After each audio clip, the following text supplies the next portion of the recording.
Good morning, everybody.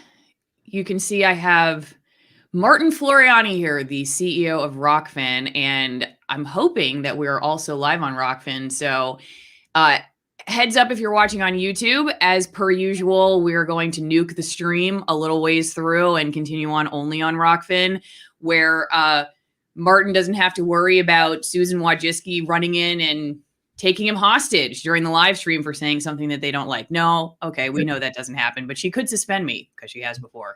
Though I don't know if Susan has anything to do with it. Actually, Martin, I'm curious. I'm going to ask you about all kinds of stuff since you are the CEO founder of a platform that competes with YouTube. First question, okay, just straight out of the bat, because I recently got suspended. Thank God I'm on Rokfin. Do you think real people are actually making these decisions, or do you think it's mostly AI at this point? Because I get the sense that even when I filed my appeal, which they were able to deny within, a few hours, that it wasn't even a real person making the decision. They may want you to think that way, and there may be some element of programmatic flagging that occurs, but I think that in the end, people are deciding what they want to restrict speech on and go from there. And so they set up a process where maybe there's an element of AI, but people are clearly in the background pulling the strings. So it's weird though, because then when you get the whole public backlash on Twitter and then suddenly you're reinstated on YouTube, but they never tell you why. I guess maybe I'm trying to give them the benefit of the doubt that, okay, it was the machine that did it. And then now a person looks at it and they're like, oh crap, but I guess maybe not. Maybe it's just that one human made the decision and then another human looks at it and says, we'd rather not deal with these people on Twitter. So let's just let Allison back into her channel. I guess it's possible. Yeah. I mean, I guess it seems like it's spiked up, right? Certainly over the last several years, for sure. Right. Yeah. So that would assume what is just AI is, I don't know. I mean, to me, it is. Yeah. I mean, to me, it's people. I mean, it's people. Like I said, it could be a function of AI that's causing things to be more aggressive or less aggressive in certain areas. But ultimately, it's people behind the scenes making these decisions. Yeah. Yeah. I definitely, not just in the last. Yeah. Go ahead. Sorry. Well, I think it was when the big tech executives were in front of Congress, they claimed it was like, oh, it's just our algorithms. And then one of the Congress people, I forget who, one of the Congress was like, yeah, but you guys make the algorithms. You guys are setting the protocols. You guys are dialing the knobs all the time, constantly adjusting. So let's not just try and brush under the rug like, oh, it's just the algorithms, like it's some, wizard behind a curtain that we don't really know what's going on. Like, no, there's people here. Yeah, like this comment, the question is what assumptions are being baked into the algorithms and which managers are signing off on it. So same idea, I guess, what you're saying there. Yeah. And I mean, ultimately, like you were saying that you feel like it's kicked up in the last couple of years. I feel like I've noticed just in the last few months, there's been a big difference. And, some of my friends who are independent creators, they're going back, YouTube's going back through videos from 7 years ago, and even deleted videos are getting them locked out of their channel. That's something that, we have never seen before. Those of us who have been doing it for a few years, and this guy, Matt Orfala, has been doing it for, almost 10 years. And it's interesting because he just finally got their attention on Twitter and said, hey, so basically what happened was, he was on my channel. We talked about how NBC and CNN had these videos on YouTube that violated the community guidelines.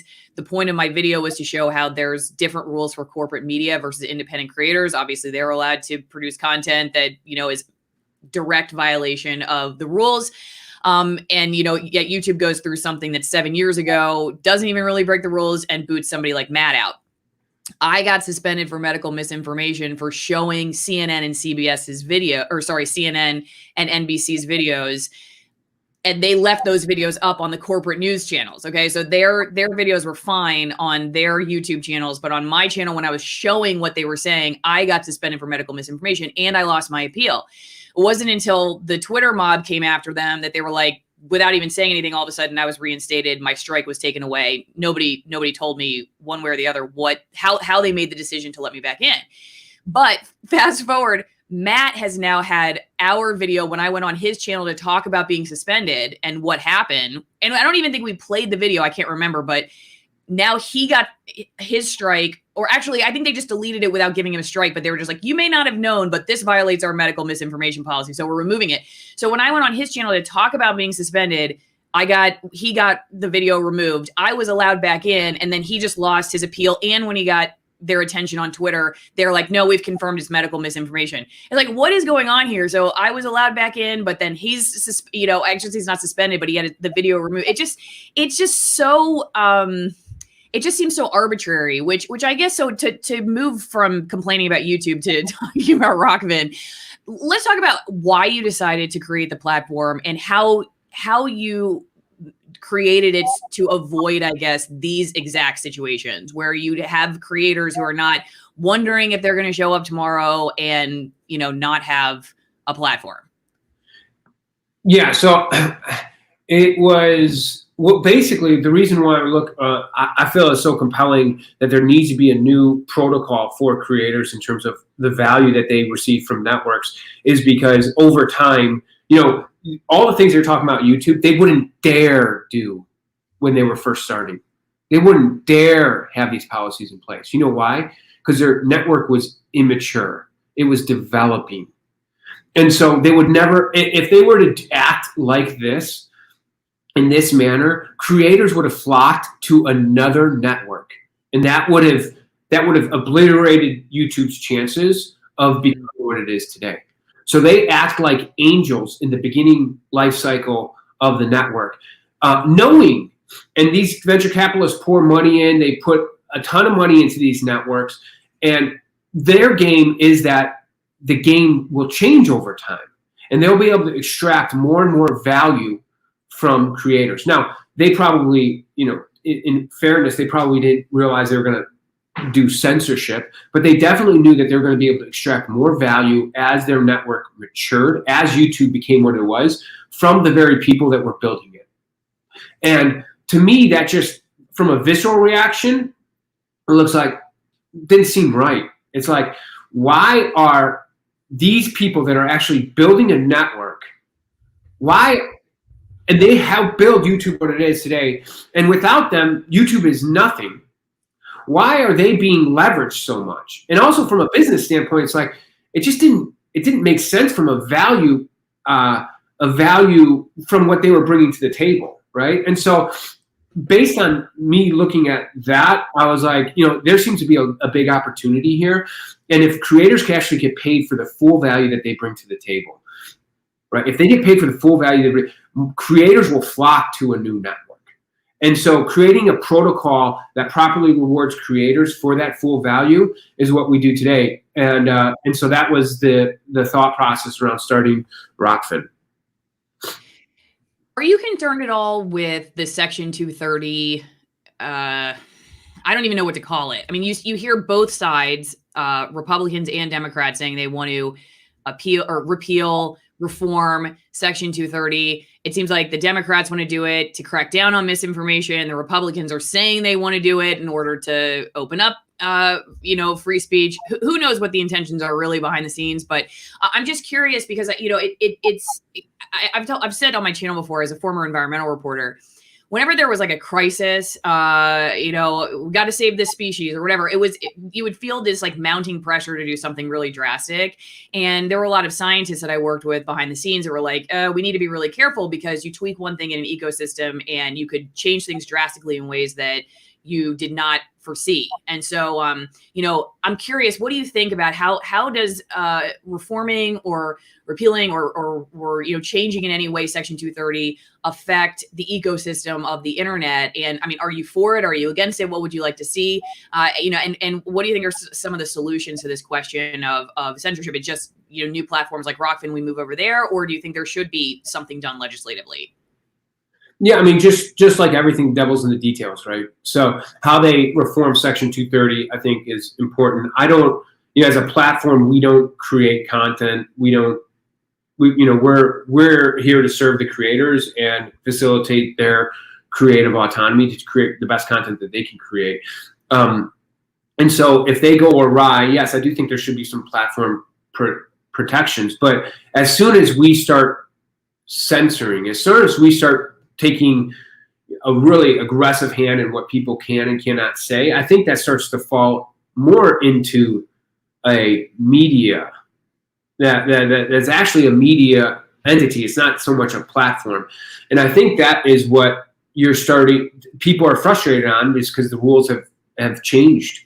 The platform's rules have changed for creators, and they're having much more heavy hand in terms of what creators can say. It almost feels like it's facilitating some type of editorial voice on their platform, as if it was like an analogy would be like a newspaper back in the day. Okay, we're going to have these type of creators, and they're going to be able to say these different things. Well, that starts to tip the scales more into media, right? And so it can't be, to us, it's more of, it's got to be a nuanced, sophisticated approach, but it is not. It's not just wipe it out. But yeah, does it need to be reformed? Probably. And is it very important that the details are correct? Absolutely. Okay, so I want to show everybody your Twitter real fast. One of the platforms that I try to stay away from the most. Sure. I feel like it makes me a terrible human being. Okay, so better late. You retweet this saying better late than never, even for a group that is a shell of its former self. So I'd love to hear your thoughts on the ACLU. Okay, so they say the president should know that it's not Section 230 that protects social media companies from liability for false information. It's the First Amendment. The Constitution protects people and social media companies from government censorship campaigns. So let's talk about this. And maybe we should explain to people what Section 230 is and how that allows for, or has allowed for, the internet to become what it is. Because just in case there are people who, are not familiar with it. I know a year and a half ago, if you had said Section 230, I literally would have been like, is that where my ticket is for the Seahawks game? I have no idea. What is Section 230? So let's just go through it real fast. What is it exactly? Section 230 protects platforms from speech that occurs on their platform or copyright violation. And there's a protocol which essentially allows platforms to deal with copyright infringements, but doesn't make them liable. And so it's a way to protect platforms from creators or entities from doing things that might be wrong or like libelous, or if people are doing inappropriate things on particular platforms, the platform has protection from it, from any consequences, legal consequences, to a degree, of course. Okay, and the idea was that this would allow sites the freedom to let people publish without feeling like they were going to be sued. And so is that, so we get what we're at, but the point being that they would act as just as a platform, not as somebody who's exercising editorial control, which then, it's interesting because I had an internet lawyer on my channel. So we were talking about this, and he always says that it's oversimplified to do the publisher versus platform analogy or example. But, I don't know a better way to describe it other than just to say that it seems like originally the intent, I believe it was in 96 when it was written, was like you had these companies that, hey, well, we're going to host a site and we let people publish on it. But we're concerned that somebody come after us for libel or whatever else. And so then the idea was, hey, in order to allow the internet the freedom to become a place where you could have, all kinds of information flowing without a ton of liability, then, you get what you have today. But the intent was not for them to have complete freedom, I guess, to do whatever they want when it comes to deciding what can and cannot be there. I don't know. Maybe I'm butchering it, but it's just been interesting to see, and to go back to this Twitter thread from the ACLU.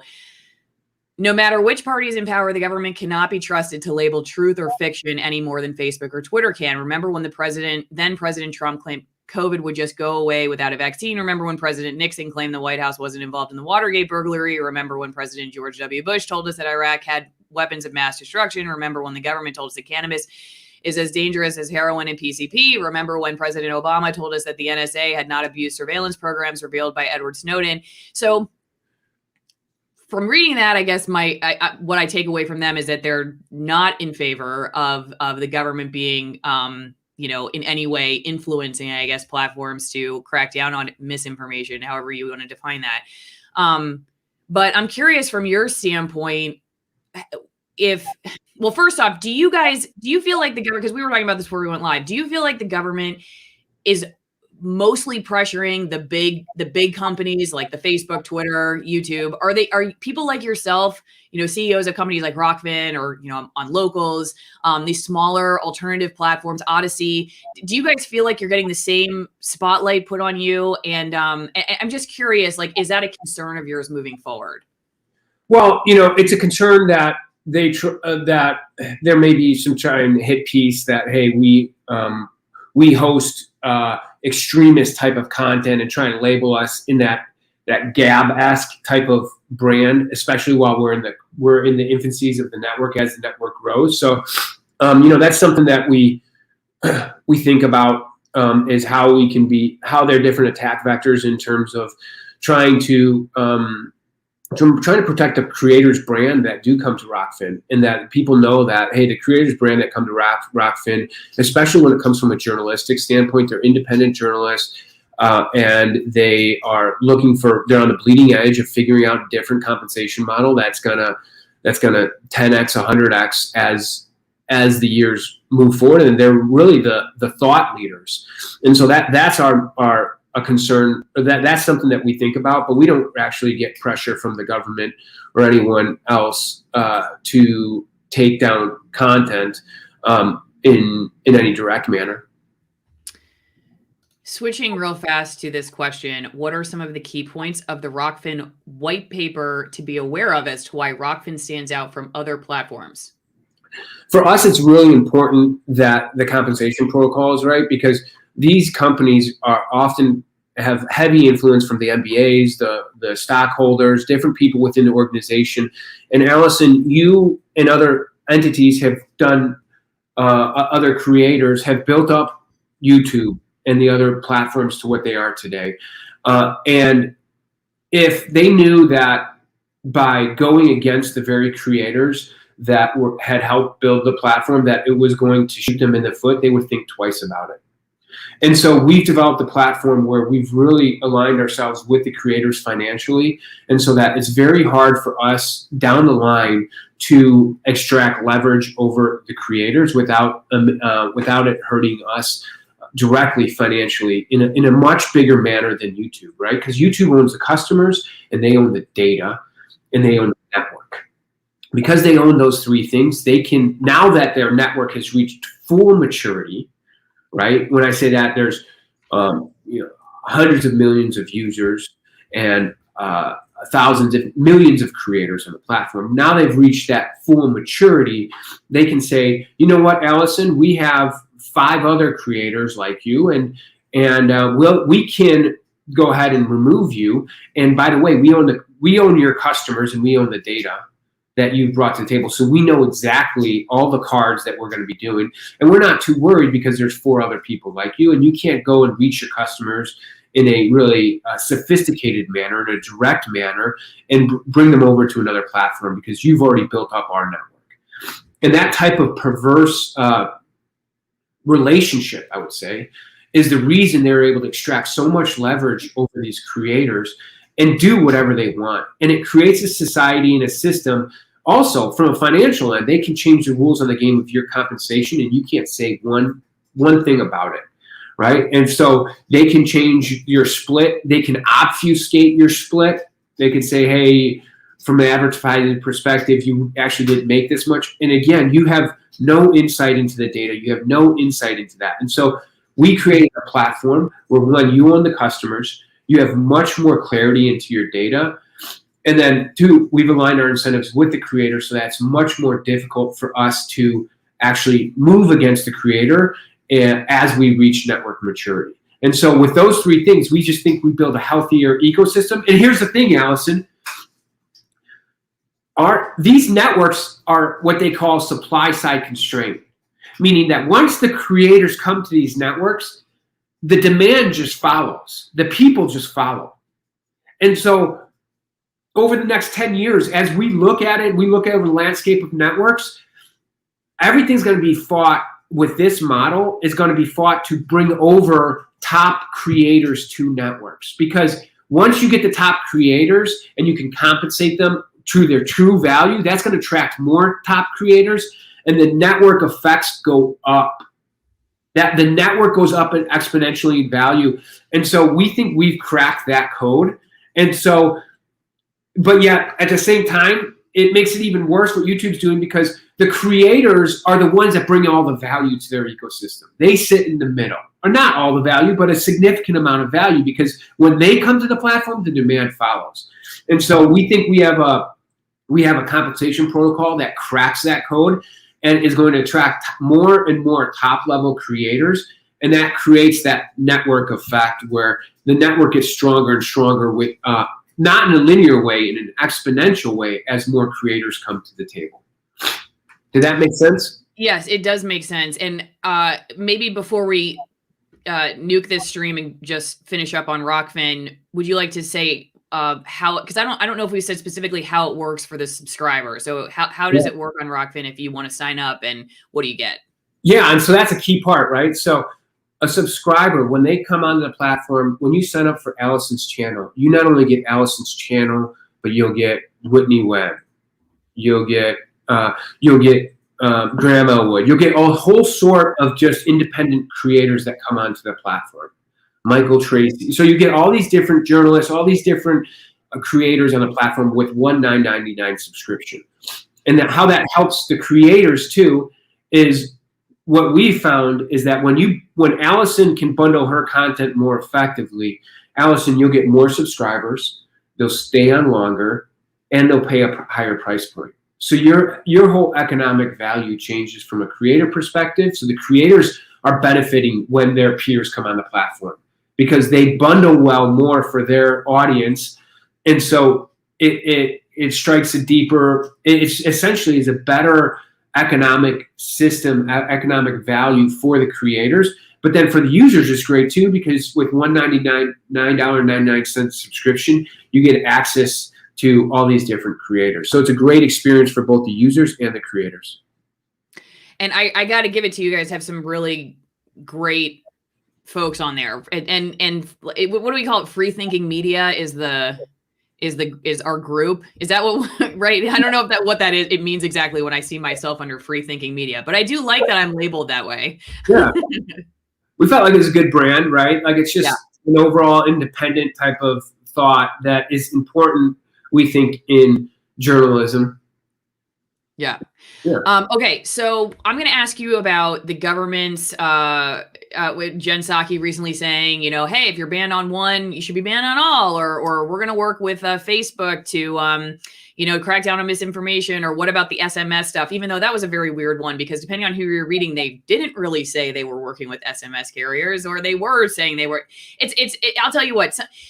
One of the funnier videos I saw recently, and Jason Burmis, so everybody should know, other Rokfin creator Jason Burmis, also in the YouTube suspension Hall of Fame, where I lie as well. He's coming on the channel on Friday evening, so that should be fun. But anyway, I was just showing his video going back and forth about Rand Paul, and Fauci and their exchange. And when you read the corporate news headlines, they're like, it's almost like they're written by the same person. Literally, they say almost exactly, they pick the same quote, they frame it exactly the same way. And one of my favorite things about Rokfin is that you really can get a pretty diverse sampling, but you're rarely going to get, they'll show you what, a lot of us will show you, of course, what the mainstream corporate ideology is. But I like it because you get a very diverse, and not just one outside perspective, but a diversity of outside perspectives, which is something that is harder and harder to find on a platform like YouTube. Not just because I think people are self-censoring, but because of what YouTube's promoting. They've made it very clear that they're promoting corporate news, and so then you just end up really getting kind of the same talking points. The value, I feel like, is lower. I'm not sure what happens to them. I think long term, I'm not totally sure if YouTube's really going to suffer that much. Maybe they will. It's just that I think I just wonder, like, with their alliances at this point, if even if we do shoot them in the foot, and I'm a little nervous they're going to think I'm inciting violence by saying that. How do we really affect them long term? Like, are they really going to be that affected by my moving off of YouTube to Rokfin? I don't know. Maybe. Well, every movement starts small. Everything in the world starts small and then grows, right? Like anything great starts, just small. And YouTube at one point was small. And so the thing with networks and the movement behind networks is they grow up. If you can tap into what they call network effects, whereby the product or service improves with each additional creator that comes on the platform, right? For the user and for the creator, then things can snowball. Right. And so just because it's small today, we don't know what's going to happen over the next, we think we know what's going to happen over the next 5-10 years. And that these networks are going to be remade into a better model, because right now the creators, just to put it bluntly, are getting screwed. They're getting screwed because they're the absolute most important linchpin in the equation, yet they're aggressively commoditized because YouTube controls the data. They control the customer, and they control the network. And once you actually release those things, there's a better network, a more, I would say, a network that is more sustainable, that can be built where everyone benefits through the collaborative working together. But right now, Allison, if there's another independent journalist that comes on YouTube, you actually are hurt by that, in some small way. Yeah, and I see what you're saying. Digital creator that comes on YouTube, you are hurt. You're competing strong. You're competing more with them. But in our model, you actually benefit when you're onto the platform. And as your peers come onto the platform, your bundling gets stronger. More of your fans sign up. They stay on longer, and they're willing to pay a higher price point. And that's to your economic benefit. And then as we unfold that economic model and attract more and more creators, that snowball gets bigger and bigger and bigger. And so, yes, are we small today? Yes, we're small. But just watch out. Over the next couple of years, as we unfold this economic model, we believe the whole landscape around these, what they call marketplace networks, are going to fundamentally transform.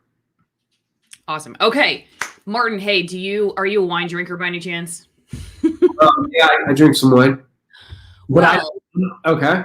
If you like high altitude Malbec, you can get 50% off of my favorite wines and 50% off shipping. Don't forget, everybody, the link's right here, AllisonWinePromo.com. And we're going to head over to Rokfin, but it's 8 a.m. where I am, so I'm probably not going to have any wine after this. But hey, if you're across the world and you want a nice glass of red wine, got a steak tonight or something like that, definitely check out the promo. High altitude Malbecs, one from the third highest vineyard in the world. So are you sold on that yet, Martin? That's sold. I need a couple more points. It's actually, I'll be honest with you.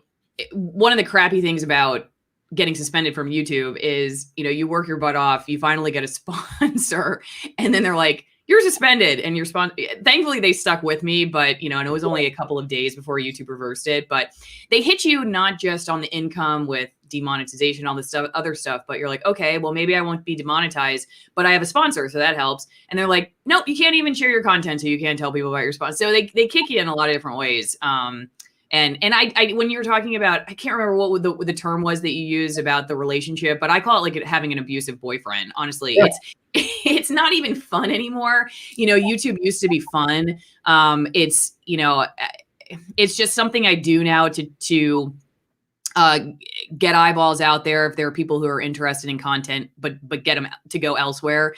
And it's more like, it's worse than a job. I hate to say it, like, used to be fun, then it was like a job. And now it's like, getting beat up on a regular basis. And it's just like, why do I do this, dude? And the only reason that I still have is just because it's the second largest search engine in the world at this point. And I'm still trying to get eyeballs and move people over to Rokfin, and my other platforms. And really that's the only use it has for me at this point. Otherwise it's, it's really a mental health question as to like why you would still be involved with YouTube. Yeah, I mean, imagine just when you're building you're out there hustling, building your brand, building everything that you're doing, and then all of a sudden the rug gets ripped out from underneath you. How can anyone I mean, not only do you have to figure out the sponsorship and getting the sponsorship, you actually have to do the work, right? And so when that rug gets pulled under you, that's the visceral frustration that we see, is that